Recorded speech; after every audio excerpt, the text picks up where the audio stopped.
ভক্তবৃন্দ, আজকে যে গৃহে আমরা হরিনাম করছি, পরিচয় আমার মামা হন গুরুপদ শিকদার এবং আমার মামি। আসলে তারা অনেক অসুস্থ, মামা অসুস্থ। আমাকে রবিন ফোন করেছিল যে দাদা, বাবাকে নিয়ে আমি ঢাকা যাচ্ছি, বাবার তো অনেক অসুবিধা, অনেক সমস্যা। তো যাই হোক, সেই উপলক্ষে আগামী বুধবারে একটা প্রোগ্রাম আছে। এর আগে আর একটা আজকে প্রোগ্রাম। আসলে এই তো আমাদের জীবন। এই সংসারে আমার গুরুপদ মামা কত খাটাখাটনি করেছে জীবনভর। এই সংসারটা একটা কুঁড়ে ঘরের মতন ছিল। আমি ছোটবেলায় যখন ছিলাম, ছোট্ট একটা ঘর ছিল। সেই সংসারটাকে তিনি সাজিয়ে গুছিয়ে আজকে পরিপাটি করেছে। জানি না ঠাকুর কবে কখন কোন সময় তিনি চলে যাবে। এই তো মানুষের জীবন। তাই শিল্পী গিয়েছেন, মরলে পরে শ্মশান ঘাটে নিয়ে যাবে হরি বলে, জানি না কোন ঠিকানায় যাব গো মরণ বলে। মানুষের জীবন, মানব জীবন ক্ষণস্থায়ী। এই ক্ষণস্থায়ী জীবনে সংসারের সকল কর্ম ছেড়ে একদিন আমরা সেই হরির ডাকে চলে যাব, সেই অজানা অচেনা দেশে। জানি না কখন তার ডাক আসবে। প্রায় আমাকে বলে গুরুপদ মামা এবং তার ভাইরা আছে, যে নারায়ণ মামা আছে,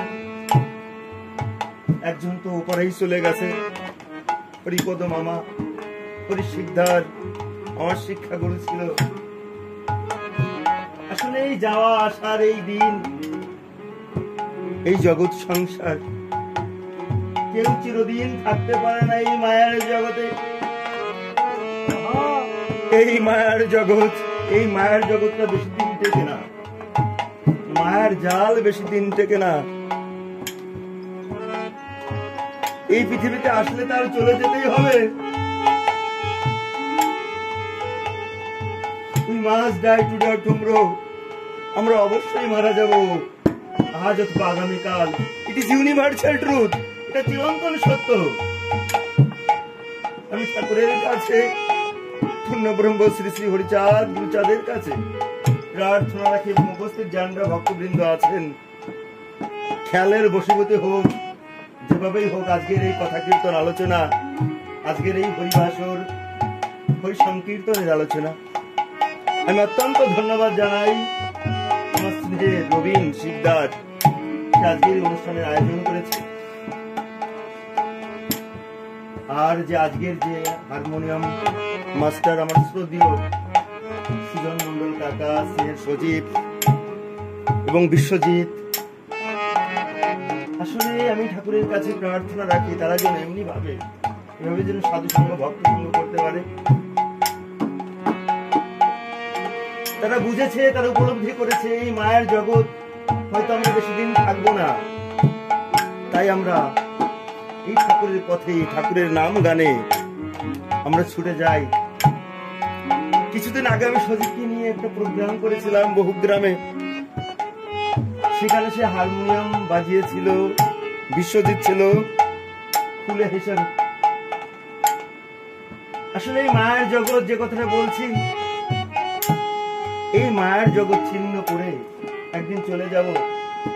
আপনারা জানেন এই যে সুজন কাকার ভাই, তার যে কত কষ্ট। তার একটা ভাই ভারতবর্ষে থাকে, বাবা থাকে ভারতবর্ষ, মা থাকে ভারতবর্ষ। আসলে এখানে অভিনয় করার জন্য দাঁড়ায়নি। যার হারিয়েছে সেই বুঝে হারানোর ব্যথা, যার হারায় নাই সে বুঝে না হারানোর ব্যথা। যে চলে যায় সে আর কোনোদিন ফিরে আসে না। নিধান কাকু মাঝে মাঝে বলে, হরিদাস বাবা, তোদের খুব মিস করি। যখন দেখি দাদা আমার গান করে, যখন দেখি দাদা আমার হরিসঙ্গীত করে আশ্রমে, তখন প্রাণটা আমার মরে যায়।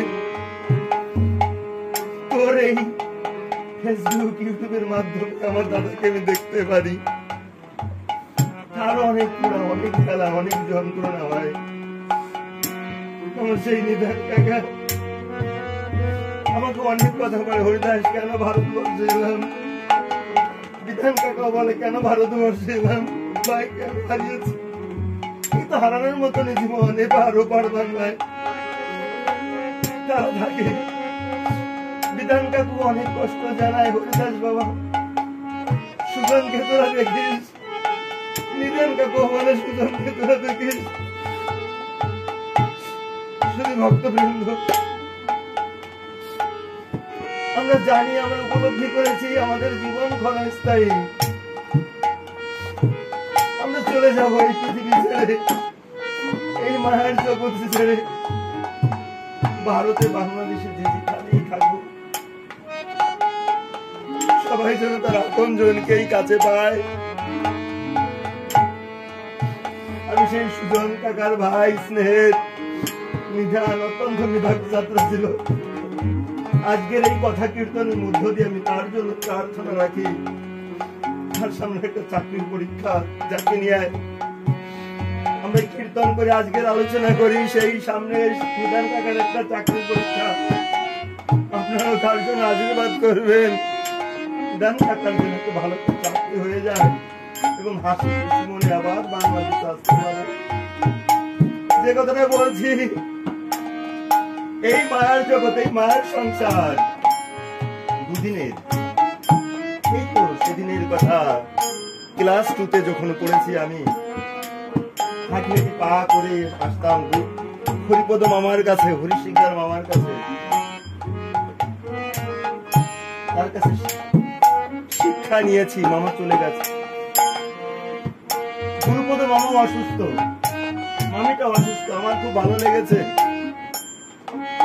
আমি গতকাল দেখেছি আমার স্নেহের রবিন মামিকে স্নান করাচ্ছে, গায়ে মাখে স্নান, সাবান দিয়ে স্নান করতে আমাদের খুব ভালো লেগেছে। আসলে এই তো আমাদের জীবন। আমরা যেন সেই মাকে ভক্তি করি, শ্রদ্ধা করি। আসলে আমাদের এই মায়ার জীবন, এ কখন চলে যাবো জানি না। তো ঠাকুরের কাছে প্রার্থনা রাখি, আজকের এই শুভক্ষণে, এই মহেন্দ্রক্ষণে শ্রী হরিচাঁদের কাছে প্রার্থনা রাখি।